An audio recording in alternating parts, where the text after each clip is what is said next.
Welcome back to the DFS Sweatshop. I am your host, the DFS Jerusalem, and you can follow me, of course, on Twitter at DFS Jerusalem, breaking down last night's 9-game slate for you.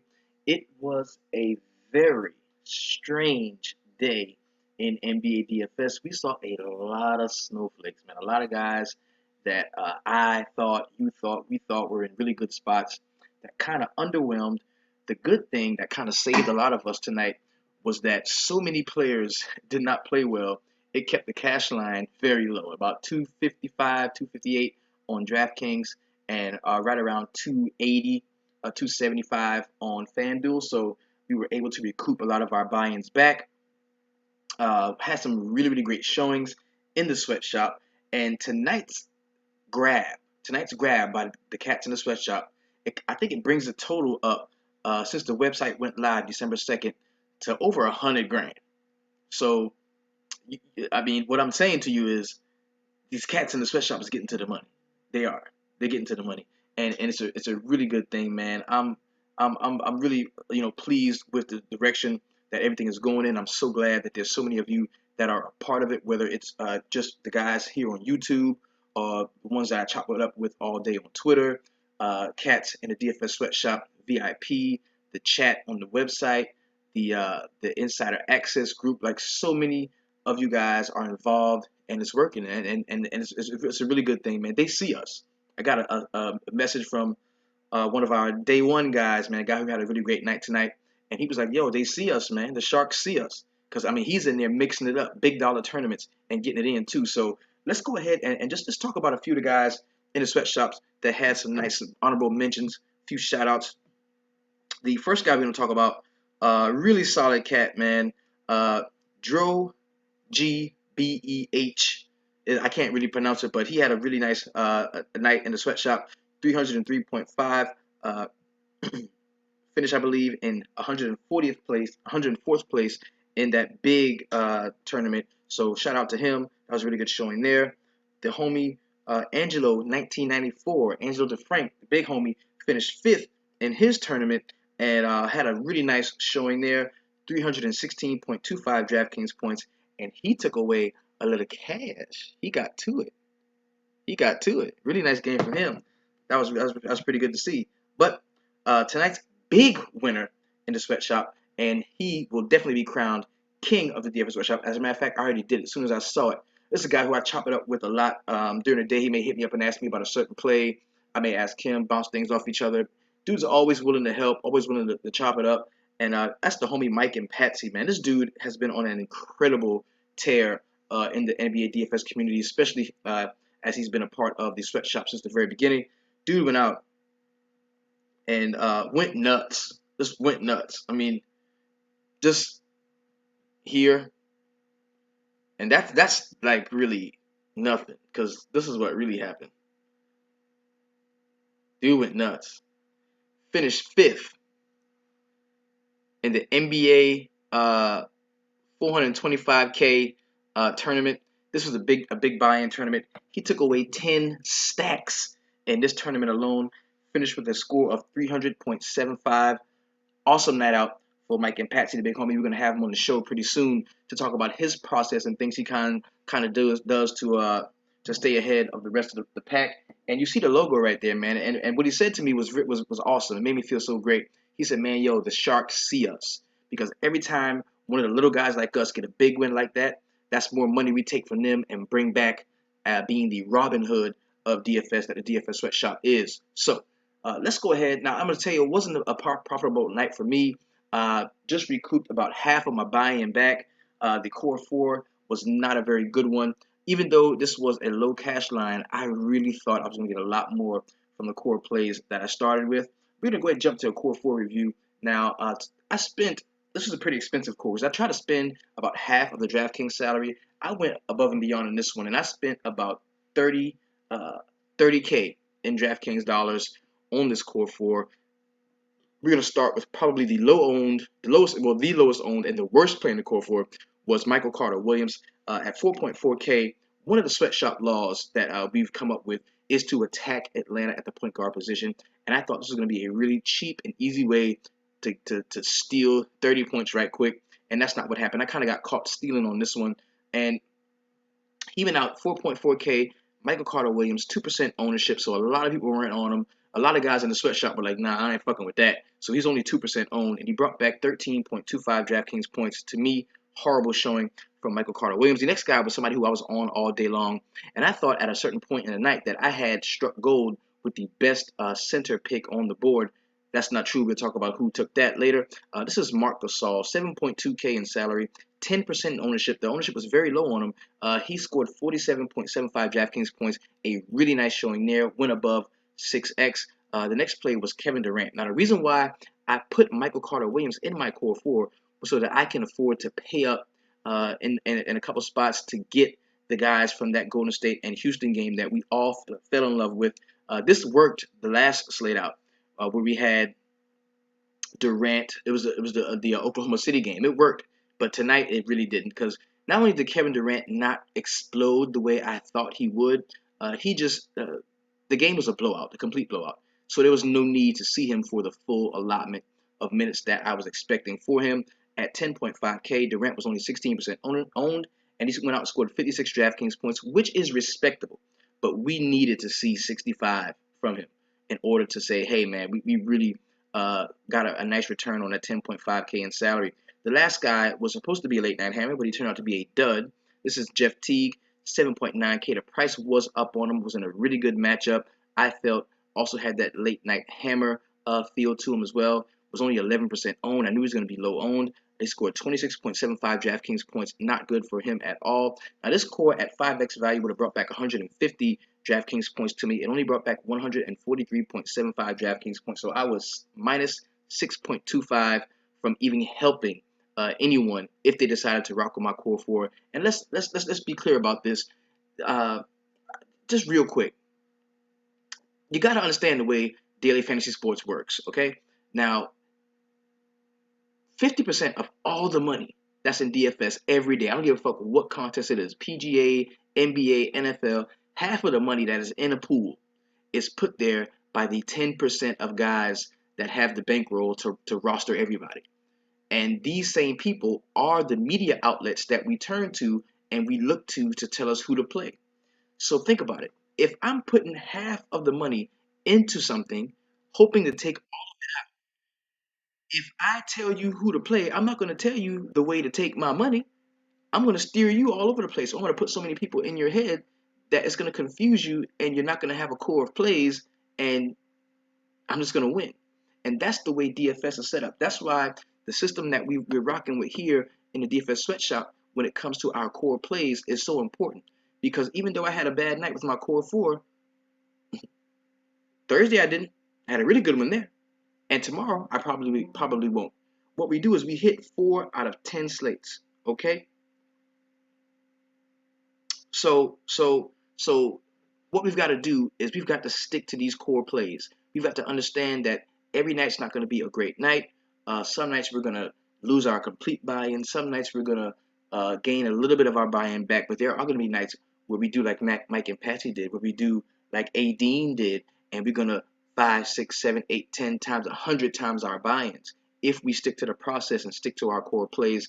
And also, we've got to understand our bankroll management. There's no way anybody tonight should be completely broke. There's no way. Because if you only play 10% of your bankroll, you're going to have something left, right? So the core four was not a very good one tonight for me. And also, you know, it just sometimes you get caught stealing, and that's what happened. I wanted to squeeze Durant in there. I thought he was in line for another big game. This is actually over the last month the #1 fantasy scorer. Actually, over the whole season, he's the #1 fantasy scorer in the game. I wanted to get exposure and access to him, and I went with Michael Carter Williams, which kind of threw a monkey wrench in the whole core four. So let's go ahead and jump into the feature for players of the night. And before we get into that, you know me by now, and you know that if I release a core, if Kemba's playing at home, and I release a core four, and Kemba's not in the core four, it might as well be a core five, because you know how I feel about Kemba at home. We're gonna talk about him in just a moment. And so I actually had the privilege of watching 2 of my favorite point guards play this week. I went to Charlotte for the Hornets and the Portland Trailblazers game. I got to see Big Game Dame as well. as Kemba Walker, but tomorrow I'm going to see my favorite point guard, my very favorite point guard. I'm going to the Charleston City Gym in downtown Charleston to watch my 11-year-old son, Tyler Jordan Maurice Simmons, go out and make his first start as a starting point guard for his rec league team. I will be there 2 o'clock sharp, standing front row, uh, cheering my son on to play his best. He's a point guard like me, wears my number. Really, really good kid, man, and I'm very proud of him. Shout out to you, Tyler. I'll be there tomorrow to check you out. Let's go ahead and jump to the feature forward players of the night. These are the 4 most talked about, tweeted about guys in the DFS sweatshop, in the Facebook VIP, on Twitter, just wherever you see me. These are the 4 most talked about guys. We're gonna start with the Who Dat scoring all them points over there play tonight. This goes to Clint Capella. Now we saw an injury in the Houston game that allowed Clint Capella to get a full run of minutes when we knew he was going to be eased back into the rotation slowly. That didn't happen tonight. He was only 4% owned, 4K, went out and scored 43 DraftKings points. If you had him in your lineup, there's no doubt in my mind he brought you very close, if not tipped you over the cash line. The next player we're going to talk about is the how did I miss that player tonight? And this don't go for me because I didn't miss this dude, but I know you did because the ownership had him at 8%. There's no way this dude at home against the in a matchup like this, there's no way at home against the Toronto Raptors, who are not very good against point guards, that we should have seen this low ownership on Kemba Walker. 8% owned, 8K, went out and scored 51 DraftKings points. An excellent game we saw from the homie Kemba Walker. Shout out to you. The hoes must have been in the building because Kemba was shooting the lights out. The next player we're going to talk about is the heat check player tonight. This is a guy who we highlighted, talked about him on last night's show. We saw that he was the first ranked DVP as far as DraftKings was considered against the center position. I told you, do not let that fool you. Get this guy in your lineups. It was Rudy Gobert, 4% ownership. Nobody was on him. 7.1K. He went out and scored 65.75 DraftKings points. Not only did he ball, but he balled harder than anybody else. Scored the most DraftKings points on the night. Shout out to you. Salute, Rudy Gobert. You are the man tonight, the heat check player tonight. The next player we're going to talk about is that one motherfucker. Now, we got to talk about this one motherfucker. And that's the hardest part of the show, is dealing with this one motherfucker. And this is a guy that I thought was in a really good spot. I had him paired with Kevin Durant in quite a few lineups, and I thought he was going to be a very good play. I thought the ownership was going to be low enough on him to where he would make a difference in our lineups. But this dude went out with his old pink-toed, light-skinned ass and brought back 20.75 DraftKings points, stole 6.5K in salary from us, was 16% owned, and that's why you tonight, Klay Thompson, you are motherfucking snowflake with your snowflake ass. How the fuck you gonna go out, steal 6.5K in salary from us, and bring back a measly punk ass 20.75 DraftKings points? That's a motherfucking shame. Get your ass in the corner. You a motherfucking snowflake. I don't even want to talk about him no more. Let's get on with the rest of the motherfucking show. What we're going to do now, jump into a very quick recap of last night's games. Normally, I pull up this, blah, blah, blah, but we're not going to do all that because we've got a lot to cover, as well as jumping into tomorrow's 11-game slate, where we only have 9 games on the DraftKings main. There is an all-day slate that you can play, but we're going to talk about how we can break those slates down in order to maximize the potential of a specific block of games. Let's go ahead and start in Philadelphia, where the Portland Trailblazers were in town. Saw a really nice game from Mason Plumlee. He was somebody who I really liked all day long. We talked about him on last night's show. He played 32 minutes, had 14 points, 11 boards, 2 assists, 1 steal, and 3 blocks. And normally, we could count on Mason Plumlee for more assists than this. This game did go down to the wire, so he did see a ton of minutes. That was a really good thing. He only shot 28% from the field, going 4 for 14. If he shoots his regular 54%, this is a nice showing from him, even better showing from him, but he did have a decent game anyway. Dame Lillard started off hot, gave us blue balls, balling in the first quarter, balling in the first half, did not play very well to end the game. He shot 48% from the field, but he had 30 points, 5 boards, and 1 assist to go with a steal in his 36 minutes. Didn't see a great game from CJ McCollum, 16 points to go with 4 rebounds, 4 assists, and 3 steals while shooting 27% from the field. That's 5 for 18. Not a good shooting performance from him at all. Al-Farouq Aminu fell a rebound and a point shy of that double-double bonus we like to see. He had 9 points, 9 boards, 1 assist, and 1 steal while shooting 50% from the field. Not a good game from Evan Turner. I was not on him at all. Noah Vonleh got the start and played had 10 points, 5 boards to go with a steal in his 25 minutes. On the Philadelphia side, there were a few really good games we saw. Now, TJ McConnell stunk the fucking court up. Horrible game from him. 30 minutes, he had 8 points, 4 rebounds, and 5 assists. We saw a nice game from Robert Covington, 22 points and 6 rebounds with 1 steal, 1 block. He took 12 three-point shots. He only hit 5 of them, but he took 12 three-point shots. He must have been feeling it and had the green light tonight. But he did close the game out with the game-winning shot, which was a three-pointer. Ersan Ilyasova, nice game from him. He led all of the Philadelphia players in scoring. He had 24 points, 6 boards, 2 assists, 2 steals, and 1 block in his 28 minutes. And Joel Embiid did double-double, but we had like an injury scare from him. 22 minutes, he had 18 and 10 to go with 5 assists and 4 blocks. He was on track to really ball the fuck out, but he did see his night close early with that injury scare. The next game we're going to talk about, Charlotte Hornets at the crib, and they're on a really nice homestand right now. I think their next game is a home game as well. Might be against the Brooklyn Nets. Ooh, that's juicy. We've got on the Toronto side, bad games from both Kyle Lowry as well as DeMar DeRozan for their price points. DeMar DeRozan in 30 minutes had 23 and 3 to go with 2 assists. Not a great game there. Kyle Lowry had 24 points, 1 rebound, 3 assists, and 1 steal. Not a great game there. Jonas Valanciunas had 11 points, 6 boards, 1 assist, 1 steal, and 1 block. He started off really hot, but tailed off towards the end of the game and didn't see much else from anybody else on the team. Horrible showing as they got blown out by the Charlotte Hornets at the Beehive. As far as the Charlotte Hornets went, man, we saw some nice games. Michael K. Gilchrist, 8 points, 11 boards, 1 assist, 1 steal, and 1 block. Marvin Williams went 10 and 8 and 2 assists and a steal in his 21 minutes. Cody Zeller still flaked and had 11 and 3 to go with 1 assist. Not a good game from Nick Batum, 13 and 4 to go with 6 assists. And Kemba, 32 points, 4 boards, 8 assists. This man loves playing at the Beehive, man. He always it has the potential to go off whenever he plays at home. Frank Kaminsky came off of the bench in his 26 minutes and had 16 points, 8 boards, 1 assist, 3 steals, and 1 block. And you got to think they saw a ton of minutes in that scrub love, so they had some really, really, really good plays off the bench. The next game we're going to talk about is the Orlando Magic at home against the Milwaukee Bucks. Now, we saw Giannis Antetokounmpo foul out in this game. He did play 35 minutes, but him fouling out, is that starting to become a thing?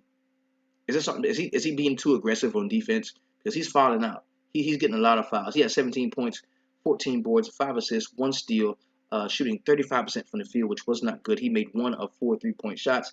Jabari Parker did pick up the slack.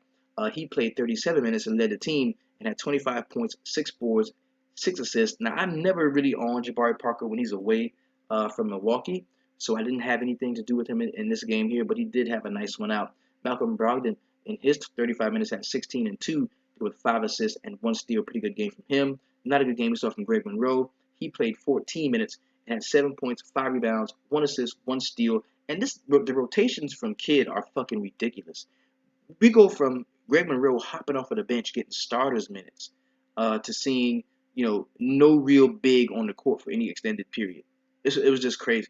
We only saw John Henson for 16 minutes. We only saw Monroe, of course, with his 14 minutes. Michael Beasley played 6 minutes. They're like one of the hardest teams to predict game flow with because of the way Jason Kidd coaches the team.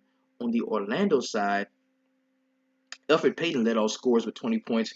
He had 4 rebounds, 6 assists, and 3 steals in his 37 minutes. That was a pretty decent game out from him.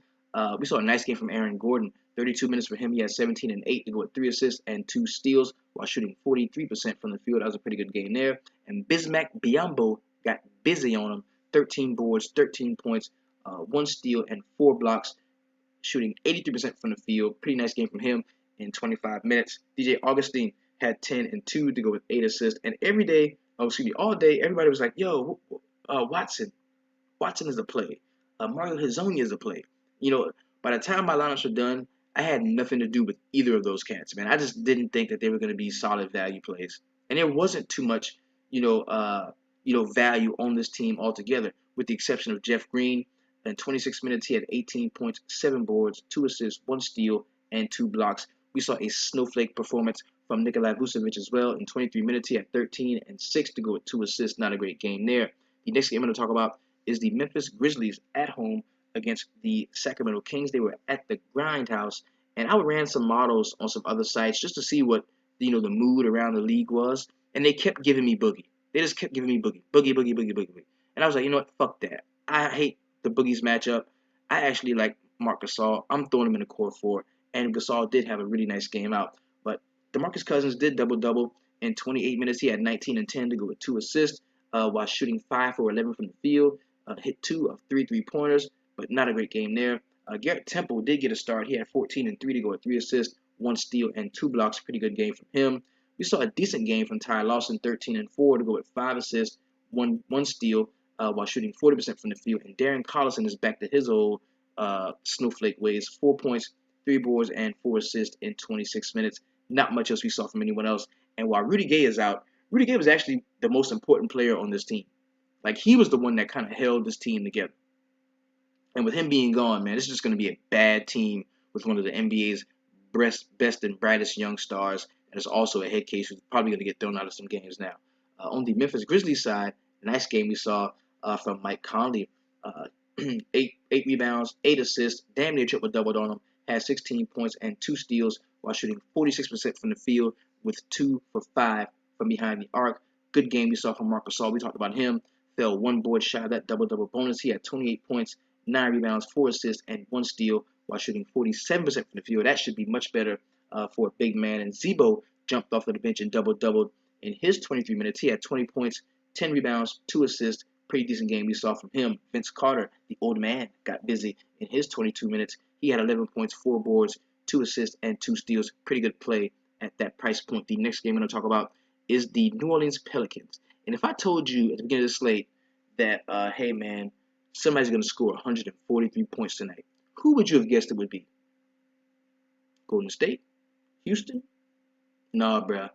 It was the Brooklyn Nets. They went the fuck off. We're going to start with Bojan Bogdanovic. 27 minutes.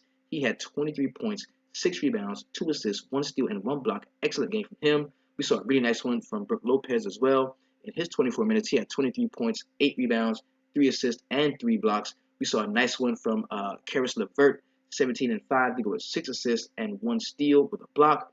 Good one from Quincy Acey, 12 points, 8 boards, 1 assist.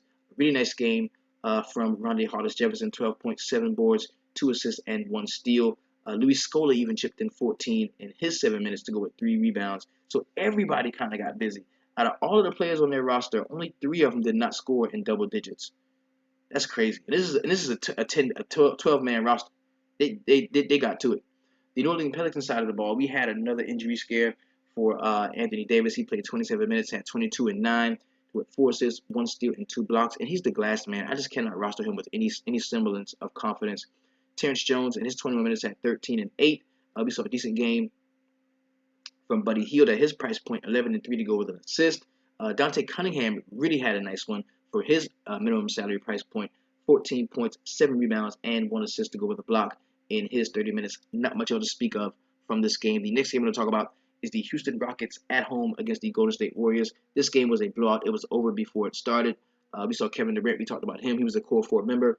32 points, 4 boards, and 7 assists to go with 2 steals and 2 blocks while shooting 63% from the field. He made 2 of 7 3-pointers.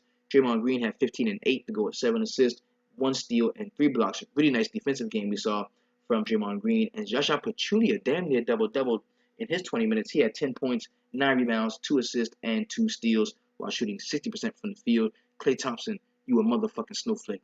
Steph Curry, 24 points, 1 rebound, 7 assists, and 1 steal. And Andre Iguodala had a really nice game off of the bench at his price point.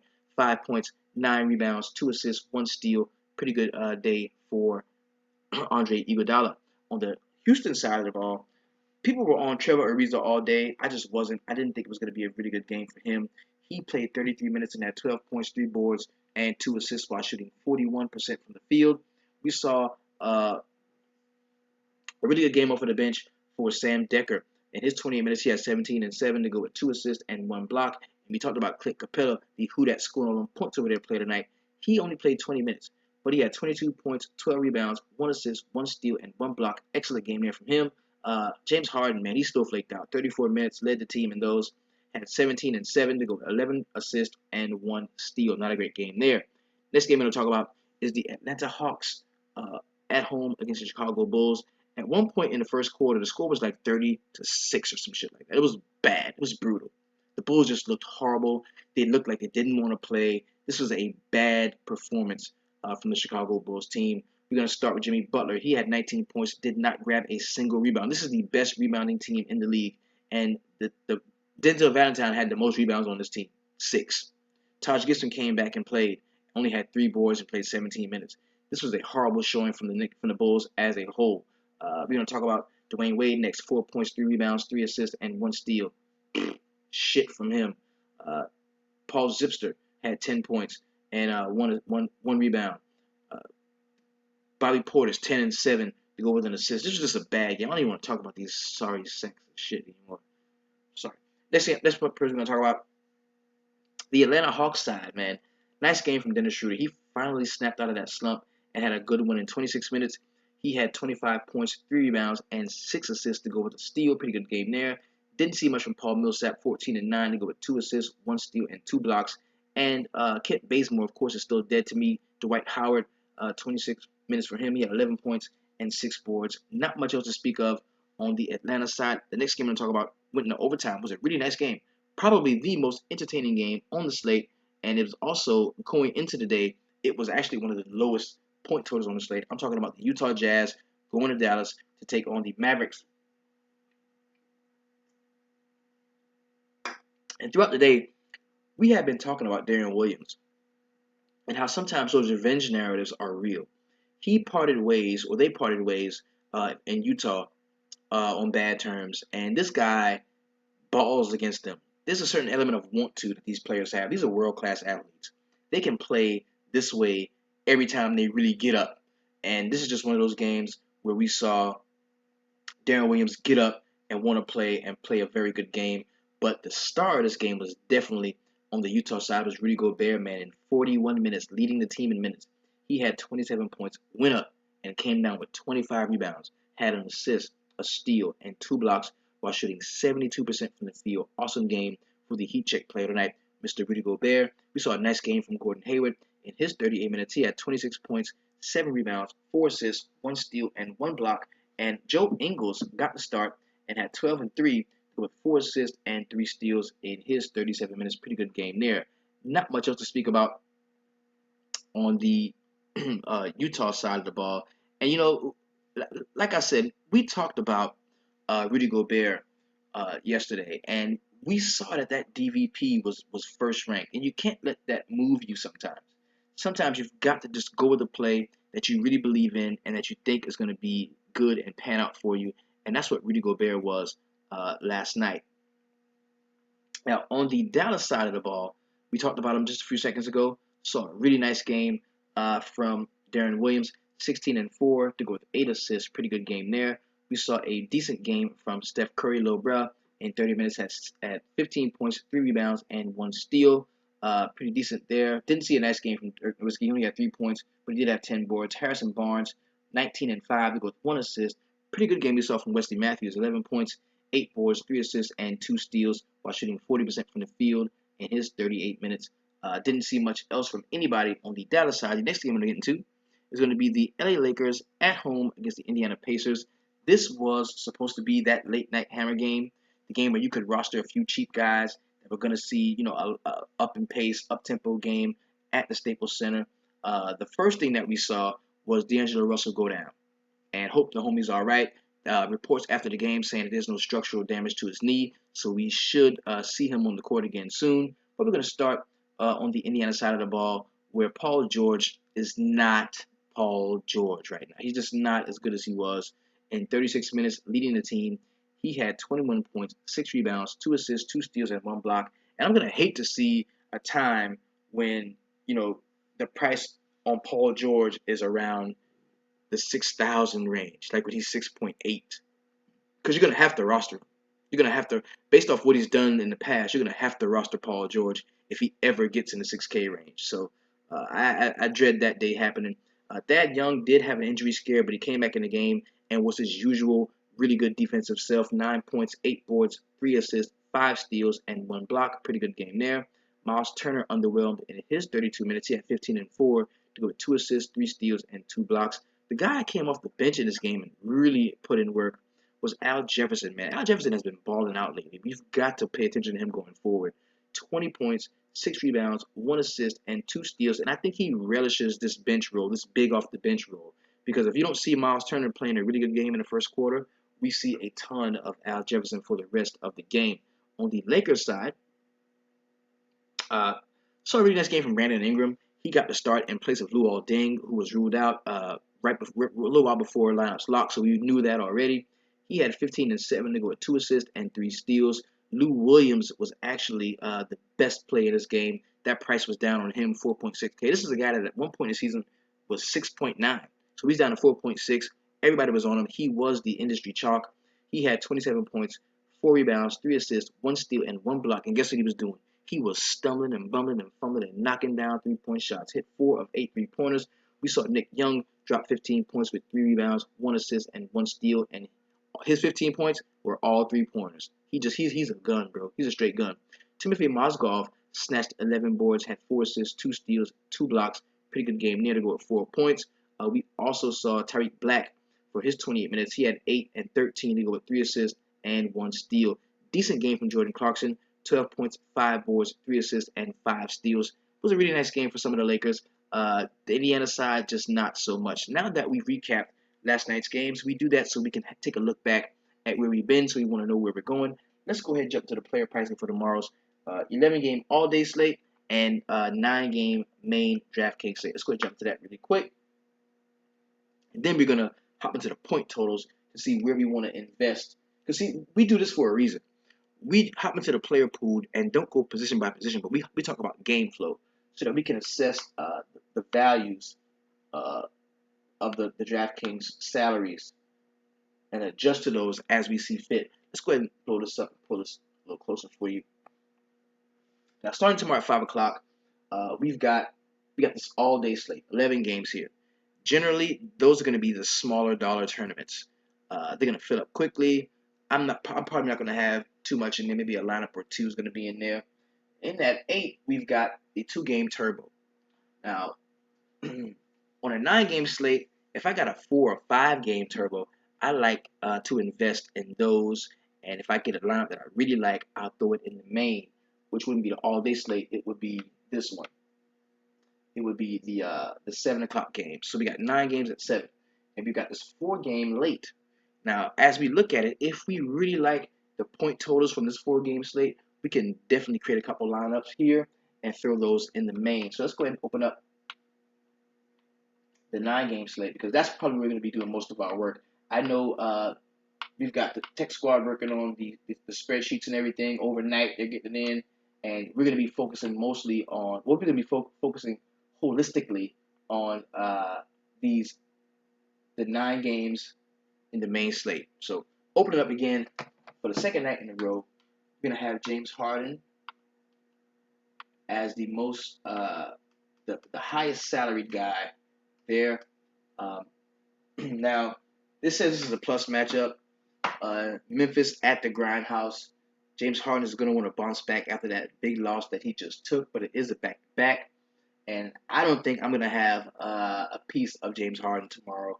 You got DeMarcus Cousins against Chicago, 10.9K is the salary, 20th ranked DVP against the power forward position. I like DeMarcus Cousins tomorrow. We've got a really strange game. This game is going to be very strange, and I might just fade it all together because we've got the San Antonio Spurs going to Cleveland. And, you know, I don't feel comfortable with this game, with the players in this game. I just don't feel comfortable with it. We might get popped at some point. We know that, you know, starting this season, they like to just rest the Cleveland players out of nowhere. We want to keep an eye on that. They didn't have a game tonight or last night, so they may not be resting. We know Kevin Love was out the last time they played, so it's going to be really hard for me to invest in the San Antonio and Cleveland game, especially with 10.6K in salary for LeBron James. Giannis Antetokounmpo, 10.4, going against the Miami Heat. And you can ignore this DVP because he's not a fucking point guard. He's some different shit. He's a hybrid different shit. And there's nobody that can really hold him on any given night. That's not to say I'm going to have a lot of them, but I do like Giannis tomorrow, especially since he fouled out and didn't have that great game the way he wanted to. Next play is Nikolai Jokic, 9.3K, going up against the LA Clippers. The Denver Nuggets are at home. I kind of like Jokic tomorrow. You kind of can't roster him. Well, you can't not roster him in certain spots. But the 9.3K is a real urge for concern, a real move for concern. That's, to me, that is too much to pay for a guy that is not an upper echelon play like these guys. He's on a very hot streak, a very nice run right now. But the return that we need from this, I mean, we need him to really score like 50. If he ain't scoring 50, he's not worth it. And I don't think that happens tomorrow against the LA Clippers, so I don't like him. Kawhi Leonard is not in play for me. I don't want any part of that San Antonio Cleveland game right now. The more I look at it, maybe I might change my mind, but on first glance, I don't like it. Jimmy Butler is definitely in play. One of my favorite plays on the board for tomorrow, 9.1K. I love Eric Bledsoe against my New York Knicks. 8.5 is the price on him. That price is up. He was just 7.7, so that price went up 1,200. Joel Embiid will probably not play tomorrow against the Atlanta Hawks. If he did, I wouldn't roster him anyway. Kyrie Irving would probably be the only play that I like if I'm rostering from the Cleveland side. The only play that I like would be Kyrie Irving. Chris Paul is still out. Kemba Walker at home against Kemba. Home. 29th ranked point guard. 8K. Sign me up. I love Kemba tomorrow. Carmelo Anthony is a player I really like at 7.9K. DeAndre Jordan, yes, he's in play at 7.8. And I don't like to roster him against Chris Paul, but I kind of saw that him and Raymond Felton have developed that rapport. They're looking for DeAndre Jordan. They must have rewritten the rules, and they are looking for DeAndre Jordan. He is in play tomorrow. Hassan Whiteside, I don't like him. 7.8. The price is down on him, but he's just not been playing very well lately. Paul Millsap is in play at 7.7. I like him. Nick Batum, of course. I will be stacking Batum and Kemba at the crib tomorrow. Really wish I could go to this game. Kevin Love, 7.5. He's most definitely in play. Mike Conley, 7.4, is in play. Dwight Howard, 7.3. I don't like that too much. I just don't like Dwight Howard. This season. He's not playing very well. Blake Griffin is out. Marc Gasol is in play against Houston, 7.3. I like him. Gordon Hayward, not so much. I don't like him. Jeff Teague. Now, this is going to be interesting because we're going to see George Hill playing against his old team in the Indiana Pacers. George Hill has not been playing very well lately, but we'll get to him when we do. Goran Dragic is in play for me at 7K. I like him. He's leading the league in drives to the basket per game, 13.6. I like Goran Dragic tomorrow. They don't have that rim protection to keep him out of the paint, so I do like him. Paul George at 7K. The price is down on him some. We see him. We're seeing him now. The price is almost in the 6K range. How can we not roster a guy with this type of talent at 7K? I'm going to have some Paul George tomorrow. Rudy Gobert is in play at 6.9, definitely. LaMarcus Aldridge is interesting at 6.8, but I just don't want too much exposure to this game. Kristaps Porzingis, if we can hear that there's no minutes limit and he's good to go completely, I do like him tomorrow against the Phoenix Suns. You can definitely roster Brook Lopez. He will attack Charlotte on the boards. They're probably going to blow them out. Or they could. Well, just look at it. Because they were supposed to get blown out tonight. And they went out and scored 143 DraftKings points. 143 real-life points the Brooklyn Nets did. So I am going to have a piece of Brook Lopez tomorrow. Jabari Parker is not in play for me. Devin Booker, yes, at 6.7. Will Barton, no for me. Derrick Rose is in play at 6.4. I like him. George Hill, man. 26th ranked DVP against point guards. Does he want to get up to play his old team, the Indiana Pacers? I think so. Utah's at home. I do like George Hill tomorrow. Dwayne Wade is in play at 6.3. Miles Turner is a no for me. Dennis Schroeder is in play against the Philadelphia 76ers. Now, this guy plays pretty good in streaks. He had a good game out last night. I think we can go back to the well with Dennis Schroeder. Rudy Gay is out towards Achilles. Austin Rivers, the coach's son, is in play at 5.9. Definitely Ersan Ilyasova. I like him. Wilson Chandler, if he does play, I do like him. Zach Randolph is a no for me. James Johnson, yes, 5.8. I like him. Raymond Felton, of course, he's in play at 5.7. Danilo Gallinari, he sat out last time. He may play. If he does play, I don't like him. Kenneth Faried is a no for me. Covington is a no for me. TJ McConnell is in play. We do want to attack Atlanta at the point guard position. We did it last night with Michael Carter-Williams. Didn't work out so well. So it'll be funny if I just I can't do that. If it's not a top-tier point guard, I'm not going to attack Atlanta. And TJ McConnell goes out and triple-doubles on him. I like TJ McConnell tomorrow. Taj Gibson is in play. This is one of the best the best rebounding teams in the league. I think we can look to Taj Gibson tomorrow at 5.4. Malcolm Brogdon is a no. Dion Waiters is a no, and he's going to have a good game at some point. I just don't think it's going to be tomorrow against the Milwaukee Bucks. Jahlil Okafor is not in play for me. Darren Collison is a no. Eric Gordon, yes, at 5.3 against the Memphis second team. I like that. Trevor Ariza is a no. Tyler Johnson, yes, at 5.3. We can look to JJ Redick. I like him tomorrow at 5.2. Trevor Booker probably will be out tomorrow. Tyson Chandler is one of my favorite center plays on the board. He used to play for the New York Knicks. There's a revenge narrative there. That didn't go so well when he was there. This game is at New York. I think he wants to go there and really play a good game. The 22nd ranked DVP against the center position, 5.2K is the salary. He just had an awesome game out, so the ownership may be up on him a little bit. If I hear everybody say they're going to play him, I'm probably going to fade. But if he goes like with a murmur and a whisper, I definitely like Tyson Chandler tomorrow. Thaddeus Young is in play for me at 5.2. MKG is in play at 5.1. And I think automatically we can look to a lot of people in the Charlotte game. I like this game. The Charlotte Brooklyn game, not just the Charlotte players, but I like the Brooklyn players as well. Patrick Beverly is not in play for me going up against Mike Conley.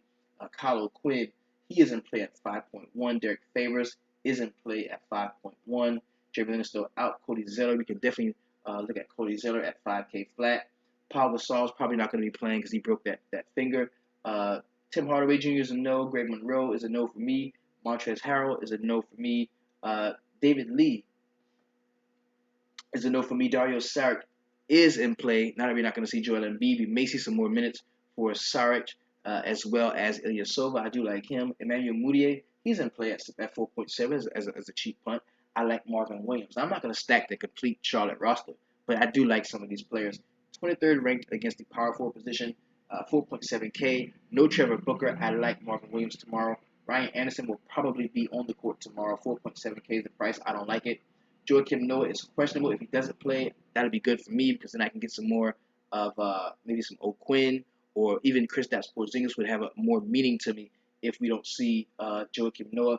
Nikolai Mirotic is in play at 4.6. I like JaMychal Green tomorrow at 4.6 against Houston. Even though it's a 4th ranked DVP against power forwards, I still like him. Channing Frye is a no.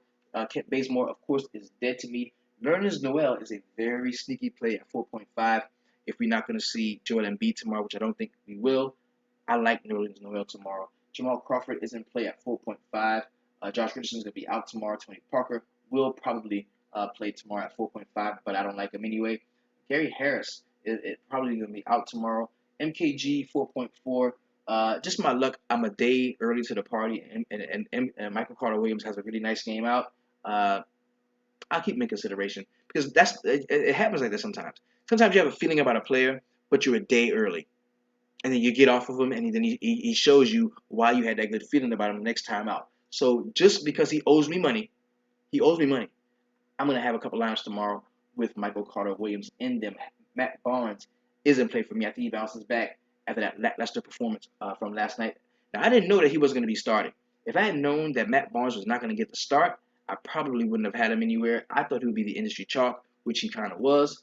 But I kind of like him again tomorrow against the Chicago Bulls. Robin Lopez is in play at 4.4. That's a very nice center option that we can use for the cheap. Bojan, yes, he's in play at 4.4. He's a streaky guy. Had a good game out last time. I like him again. I like Tony Allen at 4.4K. I think he can do work against James Harden defense, which is no defense at all. TJ Warren has been playing pretty decently lately. Seeing Carmelo Anthony defense, which is, again, no defense. I like TJ Warren. Joe Ingles, if he does get the start again, I like him at 4.4. Rodney Hood, we know that he is out. Anthony Tolliver is in play at 4.3. Most Spates, if you want that second team punt at the power forward / center position, you can go to him. Garrett Temple is a no for me. Dougie McBuckets is no for me. Tristan Thompson is not in play. Kilpatrick is probably not going to be playing tomorrow. Beasley, no. Korver is 4.1. And he's another player. If I have to get like a piece of this game, if I really think that I need to get a piece of this game, that's somewhere that I might be able to go. Kuzminskis, no. Sergio, no. Ty Lawson, he is in play for me at 4K flat. He had a really good game out last time. We know that he's going to see a ton of minutes because they don't like Darren Collison as much as I thought they did. We can look at him. Jeremy Lamb is probably going to be out tomorrow. Hollis Jefferson is in play at 4K. Clint Capella is a no for me. People are going to chase those points from last night. I don't think we're going to go with Clint Capella tomorrow. Although they may not have any other center option. So we just got to look a little bit closer at that. Shelvin Mack is a no. Rajon Rondo playing against the Sacramento Kings. Now, he was with the Kings last year. Does he get playing time? We're going to have to check up on that and see what the beat writers are saying about Rondo's minutes. Willie Reed is a no. Shumpert could be another guy that we play if he does get the start against the San Antonio Spurs, if we do want to get a piece of that game. PJ Tucker is a yes for me at 3.9. I like him at that cheap salary. Jameer Nelson is in play at 3.7. Marco Bellinelli, if we do not see Jeremy Lamb, we can definitely look to Marco Bellinelli tomorrow. Frank Kaminsky is another one, 3.7K. All these Charlotte guys are in really great spots, as well as the Brooklyn guys. That's probably my favorite game, just looking at it. DeJounte Murray, 3.7. We need to find out if he's going to be starting or not. If Parker doesn't play, he may get the start. Manu Ginobili is somebody you can look to on the San Antonio side if you want to get exposure to that game in any way. Thawis Avalosha is a no. Spencer Dinwiddie is a no for me. Nick Stauskas is a no. No sauce for me. Spencer Hawes. We're digging in the bottom of the barrel. I kind of like Brandon Jennings tomorrow at 3.5. That's a play I'm going to be very interested in because the price is so low. He was just 4.5, dropped by 1,000. I kind of like the price on them. I'm going to look at him tomorrow as a cheap shooting guard / point guard punt. Juancho Hernangomez, if he does get the start like he had last time, I think he can be a decent play against the LA Clippers, even though it's a 6th-ranked DVP against the power forward position. Jerry Grant is a no for me. Karis LeVert, just off the strength of what happened last night, people are going to want to roster Karis LeVert. I think it was an outlier. I don't think it's going to happen again tomorrow. Vince Carter is in play at 3.4. Justin Hamilton is in play at 3.4 as a punt play. Sam Decker is a no for me. Alex Lynn is in play against the New York Knicks as a cheap punt at the center position. Joe Johnson is not in play for me. Gerald Henderson is a no for me. Chris Humphries is a no for me. Isaiah Whitehead is a no for me. Tony Snell is an interesting play at 3.3K. He's a starter and he's very cheap. So if we need a punt option, we can definitely look Tony Snell's way. Courtney Lee is in play at 3.3 if he does get the start. This is a very bad defense against the shooting guard position. Devin Booker. I think we can look at Courtney Lee tomorrow. And by the way, I do like Devin Booker against the New York perimeter defense. So now that we've looked at, let's find something a 3K play. 3K play. Who do we like? We got Dunleavy here. No. Let's find a 3K play that we might like.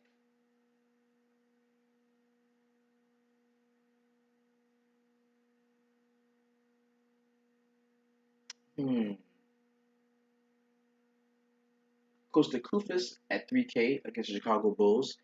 They're a really good rebounding team, so we're going to have a big on the floor for a lot of the time. I think Costa Kufis can return an easily 6x value, maybe get you 20, 23 points, something like that. We can look at Costa Kufis tomorrow as our 3K play of the day, as well as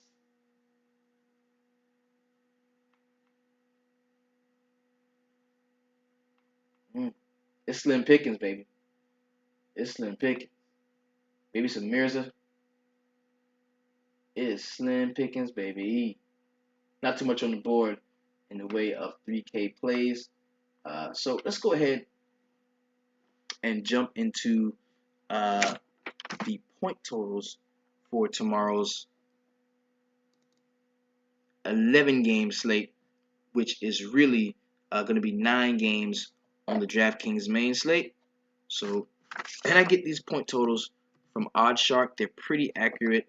They really do a good job at staying up to the minute on not only the NBA point spreads but the news and notes around the league.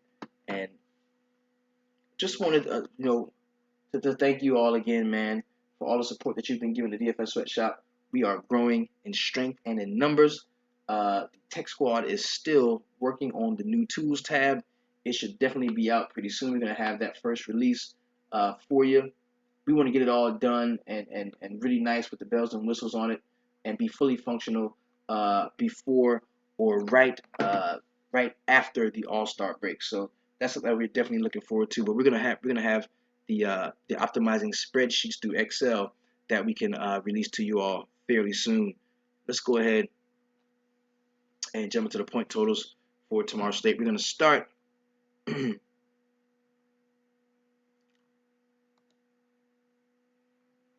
going to start in Atlanta, where the Hawks are taking on the Philadelphia 76ers. And we already know we won't see Joel Embiid in this game. So that pushed the point spread far in the direction of the Atlanta Hawks. The 200 point total, with the Atlanta Hawks giving up 10 points. They are a home favorite against the Philadelphia 76ers. Automatically, if we know we're not going to see Joel Embiid, like we talked about just a few seconds ago, we can look to some Philadelphia bigs to attack Atlanta on the boards. Nerlens Noel, man, I like him. And the Atlanta front court sees so much usage, and Noel is such an active defensive force, a rebounder and a shot blocker. I think he's going to see a ton of defensive usage tomorrow. I also like Millsap on the Atlanta side. I think we can look to Schroeder again, and we can attack the Philadelphia 76ers, the Atlanta Hawks at the point guard position with using TJ McConnell tomorrow. We've got to look at Robert Covington. He could be a decent play. He's a streaky hot shooter, had a really nice game out last time, hit the game-winning jump shot. His confidence is going to be high. He's going to be ready to play. This could be a really nice game that a lot of people just gloss over. The next game I'm going to talk about is a 219.5 point total, with the Charlotte Hornets giving up 12 points at the Beehive to the Brooklyn Nets. We talked about all of these guys just a few minutes ago. You know who I like. You know Kemba is going to be in quite a few of my lineups tomorrow. I also like Nick Batum as well. I think we look to Marvin Williams and the Charlotte bench, especially Marco Bellinelli, if we do not see Jeremy Lamb, because I think this game does blow. I think they do cover the points tomorrow. I really think Charlotte Hornets do cover the points at the Beehive. They've been playing so well, so much better at home in adverse to being on the road. And the home road splits for this team are astronomical. So I do like Charlotte Hornets to cover that spread tomorrow. And I think we're going to see some scrub love with guys like Frank Kaminsky and Marco Bellinelli leading the charge off the bench for the second team. On the Brooklyn side, we find out who's starting at point guard. It's going to be Spencer Dinwiddie. It's going to be Isaiah Whitehead. If it's Dinwiddie, I kind of like him. I do like Bojan Bogdanovic in this game. I think the game is going to be almost out of hand to the point to where they're going to have to shoot their way back in. And if you're telling me Bojan is going to take 20, 25 shots, I like him because he's a very good shooter. I do think we can attack the Charlotte Hornets on the boards and do that with Brook Lopez. He is not one of the better rebounding big men in the league, but he's big as fuck, and he's going to be down there banging. He's going to get some boards. He's going to score some points. I like Brook Lopez tomorrow. Next game I'm going to talk about is the Miami Heat at home against the Milwaukee Bucks. This is a 206-point total, with the Miami Heat giving up 1.5 points. They're probably giving those points up because they're at home. This should be an even split. Both of these teams are not very good. One has a slumping. The face of one of the franchises is slumping, and that is Hassan Whiteside. He has not been playing very good lately. The good thing about that is we've seen a real spike, like an increase in offensive usage for Goran Dragic. I like him tomorrow. I think he's going to be a really nice play. There's kind of no point guard on the team that can guard him. You're talking about Matthew Dellavedova. You're talking about Brogdon. Dragic can have his way with those guys too. On the other side of the ball, I do like Giannis Antetokounmpo tomorrow. If the game was in Milwaukee, I would like Jabari Parker more. His home road splits are kind of atrocious. Even though he had a good game out last night on the road, I don't think he has a good game out tonight because Giannis probably won't foul out like he did last night. So we can definitely look to Giannis Antetokounmpo on the Milwaukee Bucks side. Tony Snell was a really low shooting guard point if you needed one to pay up in other spots. But see, you won't have to pay up tomorrow. Tomorrow you can have a fair and balanced lineup, and I think you don't have to pay up for too many stars. The next game I'm going to talk about is probably one of my favorite games on the slate. This is as of right now, the highest point total that we're going to see on the slate tomorrow. This is the Phoenix Suns going to New York to take on my New York Knicks. It is a 220-point total, like I said. The Knicks are giving up 5.5 points, so Phoenix are a road dog. I like a lot of things about this game. I think we can look at Carmelo Anthony and roster him with confidence. We don't know what's going on as far as the injury situation with with the minutes with Kristaps Porzingis. If we think at all that he's going to be limited, that means we're going to see some more Derrick Rose usage. I like him. If we're looking to the New York bench, we talked about Brandon Jennings already as somebody who I like. Courtney Lee, if he gets to start, he can definitely be in play. On the Phoenix side, Tyson Chandler would be one of my favorite center players on the board. I really like Eric Bledsoe tomorrow, as well as Devin Booker. Even now, if you can even look at T.J. Warren too, because he's going to be seeing Carmelo Anthony defense, and Carmelo Anthony is not a very good defender. We can look there too. So there's a lot to like about this Phoenix at New York Knicks game tomorrow. Next game I'm going to talk about is a surprisingly high point total for a team that is one of the slowest paced teams in the league, and they're also one of the better defensive teams in the league right now. We're talking about the Memphis Grizzlies at home against the Houston Rockets. The Rockets are giving them 1 point, so the Memphis Grizzlies are a home dog. The point total is 215.6.5 DraftKings points. That's a pretty juicy matchup there. A pretty juicy point total, and the game is going to be very close. So we can definitely use some guys from this game. Now, I don't think James Harden is going to be, a guy that I'm going to have too much of. I will have a lineup or two with him just because he has that upside to where he can just go off. He can score 100 points. We've seen it already. Does he do that at the grindhouse? Probably not. Therefore, on the other side of the ball, I do like the perimeter players from the Memphis Grizzlies. I like Mike Conley. I think we can get a decent game from Tony Allen at his price point, as well as Zach Randolph off of the bench could be a decent play. And I do like Marc Gasol tomorrow. On the Houston side, Eric Gordon kind of rings the bell to me, going against that Memphis second team for a while. Clint Capella is somebody we can look at because we know we have that injury to Nene. Somebody's got to log those center minutes. It's going to be him and or Montrezl Harrell.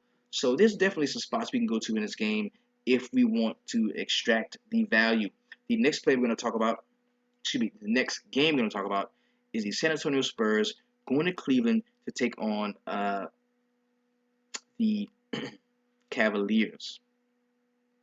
I'm so scared of this game. I'm scared to invest in this game, and I think I'm probably going to fade it altogether. The only players that I kind of like is going to be Kyrie Irving going up against either Tony Parker or Patty Mills or DeJounte Murray. I think we can see a nice game. The way this looks, it looks like we're going to see LeBron and Kawhi play well, but not really kill it. And the next guy up for me on the Cleveland side is going to be Kyrie Irving. He probably has the best matchup out of the big three. So I think we can look to him and roster him with complete confidence tomorrow. On the San Antonio side, there's not much to like there. If you don't like Kawhi Leonard, then you don't like pretty much anybody else on this team. So LaMarcus Aldridge could be in play if you wanted to test the Cleveland front court when it comes to rebounding. We're talking about Kevin Love if he plays. We're talking about Tristan Thompson. That might be a place that you can go and get a nice double-double on the San Antonio side of the ball. The next game I'm going to talk about is the Chicago Bulls at home against the Sacramento Kings. It's a 204.5 point total. The Bulls are giving up 6 points. They are the home favorite. They had a really bad game out last time. I think they bounced back. I like Jimmy Butler in this game. I also think we can look at Dwayne Wade and Robin Lopez in the middle. On the Sacramento side, Boogie is definitely in play for me, but I do like. I won't have a ton of them, but he's in play. Boogie is in play. Boogie is definitely in play tomorrow, and I do like Ty Lawson to keep on eating into Darren Collison's minutes. We can look to Costa Kufas as a very cheap center option if we want to do that. Remember, there's no Rudy Gay, so Matt Barnes is going to be seeing some minutes if he does get the start. And Tolliver is somebody who's been seeing a lot of minutes as well at that small forward position. The next game I'm going to talk about, there's no point total yet for this game. It is the Denver Nuggets at home against the LA Clippers. And we know we've got Jokic dealing with some injuries. We've got Chris Paul, who's going to be out tomorrow. So there's no point total for this game. This is a good one. It starts at 9 o'clock. The Denver Nuggets, the price is so high right now on Jokic. I just can't pay that much. I can't pay that much for a guy that's not a top tier, NBA player. I mean, he's on an incredible run. Don't get me wrong. He's playing very well right now. But does he keep this up? Does he keep this up? Does he do this tomorrow against DeAndre Jordan? I don't think so. I just don't think so. Now I like DeAndre Jordan more than I like Jokic tomorrow, just because the price is cheaper on him, and he's he's just he's so active around the basket and tips, putbacks, rebound. I mean, I've seen him score like 4 points in one trip down the court, getting putbacks and tips, at blocking shots, doing all the little things. So I do like Jordan tomorrow. DeAndre Jordan, I like him tomorrow. As far as now, this is the crazy part is we know when we don't see Chris Paul, we've got to deal with this four-headed monster in LA. You got to deal with who you're gonna play. Are you gonna play? Um, are you gonna play the coach's son? Are you gonna play Raymond Felton? Are you gonna play Jamal Crawford off the bench? Are you gonna play the starter in JJ Redick? Well, I said you could pick two of them, two or three of them, and you're still gonna come out on top because the scoring needs to come from these guys in order for the team to continue to play well. And I think that's what we see tomorrow. Uh, on the Denver side, we've got a ton of injury news here.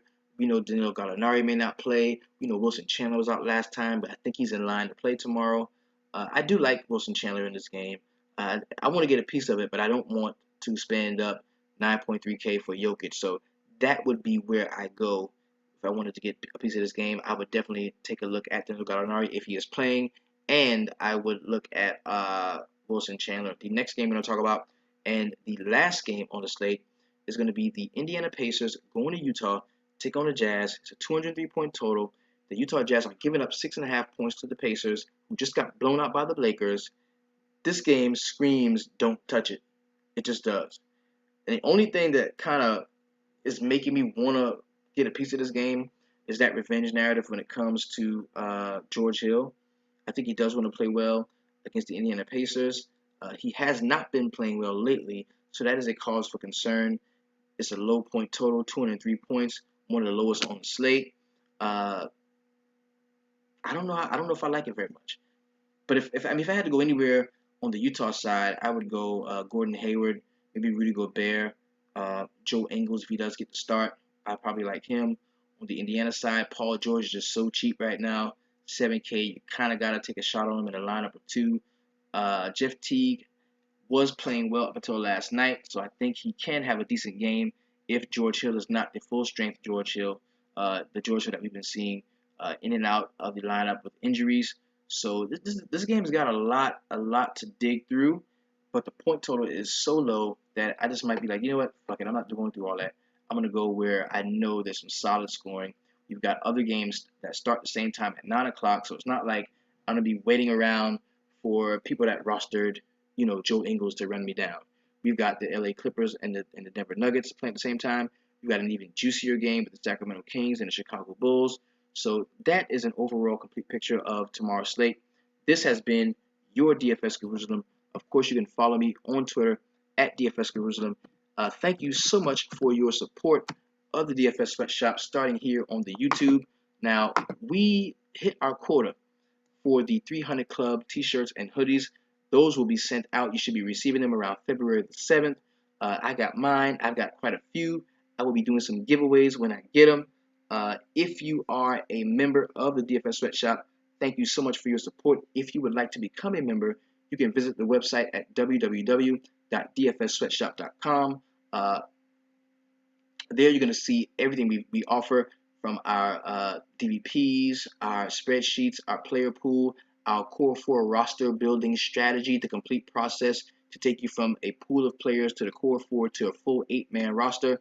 You can also jump into our Facebook groups upon your paid subscription. We've got a really good one, the Facebook VIP, really nice. It's always going off. The chat's always booming. We are more than happy to have you become a part of the team.